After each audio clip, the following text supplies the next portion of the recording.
65,000 vote 60,000 vote मिला था। 10-5,000 से वोट से हार गए और सेकंड पोजीशन था सब लोग।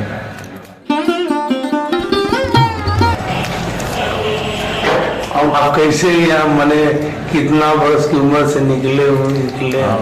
हमरो इसमें क्या अपना विषय अपने कहा जाता है। आप ठीक है, आप नहीं बतलाएंगे तो लोग कैसे जानेंगे? हम लोग तो आपके साथ में है नहीं, जो आप कहेंगे प्रश्न हो तो बताएं। तो वही माने अपने विषय आ जाइए। हमारा हल्का सा ज्यादा प्रश्न है तो आपका घर छोड़िए। जी जी हाँ। घर पर हम अध्ययन करते थे प्राइमरी में, और बराबर हनुमान चालीसा आदि का पाठ, रामायण का पाठ करते थे। और हमको जो है 3 पढ़ने के बाद 3 तक पढ़े थे, घर छोड़ दिए। उसके बाद बरहज में अध्ययन किए कुछ दिन। उसके बाद काशी में आकर उड़िया संस्कृत पाठशाला में पढ़े। उसके बाद विश्वविद्यालय में पढ़े, और वहाँ से व्याकरण पढ़ने के बाद धर्म संघ विद्यालय में वेदांत का अध्ययन किए। शंकराचार्य कहने पर अंतिम आचार्य वर्ष छोड़ दिए, शास्त्री के आचार्य छोड़ दिए। और उसके बाद महाराज जी के संबंध के कारण हम थोड़ा राजनीति में आ गए और राम राज्य परिषद धर्म संघ के प्रचार में संलग्न रहे। वही अब जीवन भर चल रहा है, प्रचार प्रसार।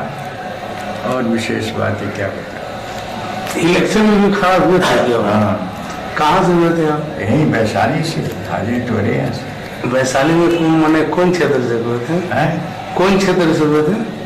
वैशाली जो है, वैशाली नहीं, हाजीपुर से खड़े थे। उसमें हरिजन क्षेत्र नहीं था, उसमें हरिजन क्षेत्र नहीं था, हाजीपुर क्षेत्र से खड़ा। 65,000 वोट 60,000 वोट मिला था। 10-5,000 से वोट से हार गए और सेकंड पोजीशन था सब लोग। और इस माने उसके बाद फिर इलेक्शन लड़ने का? उसके बाद हमको वैराग्य हो गया, संन्यास। उस समय कुछ सिद्धांत की लड़ाई होती थी। अब तो बाई इज राइट लड़ाई हो रही है, लाठी और इससे लड़ाई हो रही है, डंडे से लड़ाई हो रही है। और पहले ये सब बातें नहीं थी। केवल 4,500 रुपया खर्च किए थे और 60,000 वोट मिला था। बालकों का वोट था नहीं उस समय, 18 वर्ष वाले। और वो इच्छा है या नहीं है इलेक्शन? और क्या इच्छा, मरने के डारे या इच्छा लगा? अब इच्छा नहीं। आपकी एज के तो लोग, बहुत लोग इलेक्शन लड़, आपकी एज के तो बहुत लोग अभी लोग चाहते हैं, लेकिन अब पैसा लड़ाई की हो गई, गुंडई की हो गई, तो दोनों चीज हमारे पास नहीं, न गुंडा है न पैसा है। कुछ नहीं। लोग पूछते जरूर हैं कि साधु लोगों को राजनीति नहीं बोलना चाहिए, लेकिन आप समझ लीजिए कि राजनीति गुंडों की बकौती नहीं है। भारत की परंपरा के अनुसार सदा सर्वदा राजनीति में साधु लोग बोलते थे। शासन कोई करे, अनुशासन साधुओं का। राम शासन करते थे, विश्वामित्र और वशिष्ठ अनुशासन करते थे, है कि नहीं? युधिष्ठिर राज्य करते थे, महर्षि धम्म और विदुर का अनुशासन था। और चंद्रगुप्त राज्य करता था, लेकिन अनुशासन महर्षि चाणक्य का था। और आप जानते हैं शिवाजी उछल कूद राजनीति में करते थे, लेकिन उनका अनुशासन समर्थ गुरु रामदास करते थे। कांग्रेसी लोग भी कार्य करते थे राजनीति में, लेकिन अनुशासन गांधी जी का। अब राजनीति में कोई साधु न रहने के कारण आज राजनीति गुंडों की बकौती हो गई।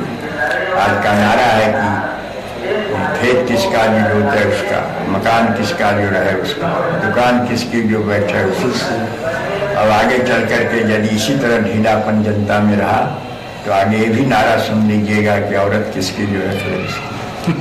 आजकल यह सिद्धांत भारतवर्ष में फैल रहा है।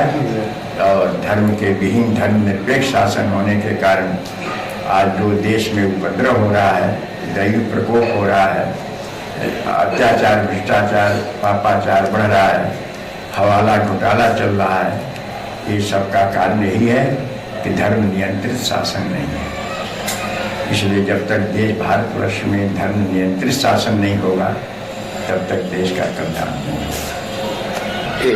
हाँ बोलिए। एक बार हमसे लोगों ने पूछा, समस्या दी कि भारत देश रसातल जाए, तो हमने विचार किया कि भारत क्यों, जो देश नास्तिक हैं, अमेरिका, रूस, फ्रांस, चीन, जापान, इनको जाना चाहिए, भारत क्यों जाएगा। लेकिन फिर गंभीरता से विचार